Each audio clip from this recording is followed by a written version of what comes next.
Just mobile తెచ్చాను. So చూపిస్తాను మీకు. 2 ఇయర్స్ అయిపోయింది నాకు తెలిసి. 2 ఇయర్స్ అయిపోయింటుంది. ఇవన్నీ ఇప్పుడు ఆరెంజ్ కలర్ ఉన్నాయి టైల్స్ అని వెళ్ళిపోయాయి. ఇప్పుడు టైల్స్ లేవు.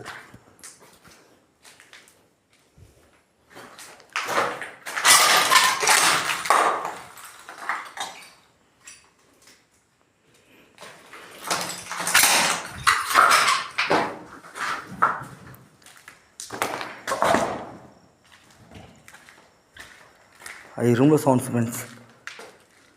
ఈ రూమ్లో కూడా ఏం కనిపించలేదు నాకు. ఒక్క సెకండ్ వెయిట్ అండి. అక్కడ ఏదో అనిపిస్తుంది, చూద్దాం. కానీ లైటింగ్ కనపడట్లేదు. నాకైతే కనిపిస్తుంది, మీకు కనిపిస్తుంది, అది అర్థం కాలేదు.